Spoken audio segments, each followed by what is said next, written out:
شروع اللہ کا نام لے کر جو بڑا مہربان نہایت رحم والا ہے۔ اے پیغمبر صلی اللہ علیہ وآلہ وسلم، لوگوں سے کہہ دو کہ میرے پاس وحی آئی ہے کہ جنوں کی ایک جماعت نے اس کتاب کو سنا تو کہنے لگے کہ ہم نے ایک عجیب قرآن سنا جو بھلائی کا رستہ بتاتا ہے، سو ہم اس پر ایمان لے آئے، اور ہم اپنے پروردگار کے ساتھ کسی کو شریک نہیں بنائیں گے، اور یہ کہ ہمارے پروردگار کی شان بہت بلند ہے، وہ نہ بیوی رکھتا ہے نہ اولاد، اور یہ کہ ہم میں سے کوئی بے وقوف اللہ کے بارے میں جھوٹ گھڑتا ہے، اور ہمارا یہ خیال تھا کہ انسان اور جن اللہ کی نسبت جھوٹ نہیں بولیں گے، اور یہ کہ بعض بنی آدم بعض جنات کی پناہ لیا کرتے تھے تو اس سے ان کی سرکشی اور بڑھ گئی تھی، اور یہ کہ ان کا بھی یہی اعتقاد تھا جس طرح تمہارا تھا کہ اللہ کسی کو نہیں زندہ کرے گا، اور یہ کہ ہم نے آسمان کو ٹٹولا تو اس کو مضبوط چوکیداروں اور انگاروں سے بھرا ہوا پایا، اور یہ کہ پہلے ہم وہاں بہت سے مقامات پر فرشتوں کی باتیں سننے کے لیے بیٹھا کرتے تھے، اب کوئی سننا چاہے تو اپنے لیے انگارہ تیار پاتا ہے، اور یہ کہ ہمیں معلوم نہیں کہ اس سے اہل زمین کے ساتھ برائی مقصود ہے یا ان کے پروردگار نے ان کی بھلائی کا ارادہ فرمایا ہے، اور یہ کہ ہم میں بعض نیک ہیں اور بعض دوسری طرح کے،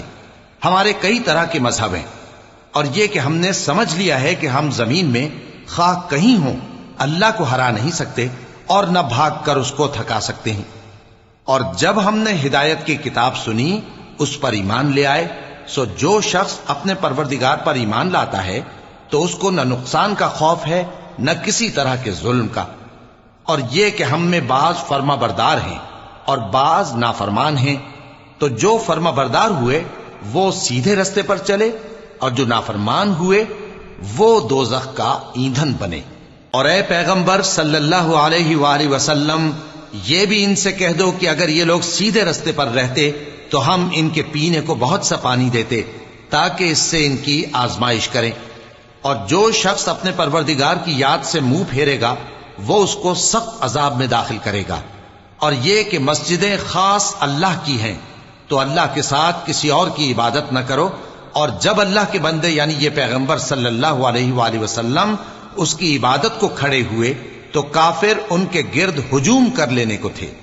اے نبی صلی اللہ علیہ وآلہ وسلم، کہہ دو کہ میں تو اپنے پروردگار ہی کی عبادت کرتا ہوں اور کسی کو اس کا شریک نہیں بناتا، یہ بھی کہہ دو کہ میں تمہارے لیے نہ کسی نقصان کا اور نہ نفع کا کچھ اختیار رکھتا ہوں، یہ بھی کہہ دو کہ اللہ کے عذاب سے مجھے کوئی پناہ نہیں دے سکتا اور میں اس کے سوا کوئی جائے پناہ نہیں پاؤں گا، ہاں اللہ کی طرف سے احکام کا اور اس کے پیغاموں کا پہنچا دینا ہی میرے ذمہ ہے، اور جو شخص اللہ اور اس کے پیغمبر کی نافرمانی کرے گا تو ایسوں کے لیے جہنم کی آگ ہے، وہ ہمیشہ ہمیشہ اس میں رہیں گے، یہاں تک کہ جب یہ لوگ وہ دن دیکھ لیں گے جس کا ان سے وعدہ کیا جاتا ہے، تب ان کو معلوم ہو جائے گا کہ مددگار کس کے کمزور ہیں اور شمار کن کا تھوڑا ہے۔ کہہ دو کہ جس دن کا تم سے وعدہ کیا جاتا ہے میں نہیں جانتا کہ وہ عنقریب آنے والا ہے یا میرے پروردگار نے اس کی مدت دراز کر دی ہے۔ وہی غیب کا جاننے والا ہے، سو کسی پر اپنے غیب کو ظاہر نہیں کرتا، ہاں جس پیغمبر کو پسند فرمائے اور اس کو غیب کی باتیں بتا دے تو اس کے آگے اور پیچھے نگہبان مقرر کر دیتا ہے تاکہ معلوم فرمائے کہ انہوں نے اپنے پروردگار کے پیغام پہنچا دیے ہیں، اور یوں تو اس نے ان کی سب چیزوں کا ہر طرف سے احاطہ کر رکھا ہے اور ایک ایک چیز گن رکھی ہے۔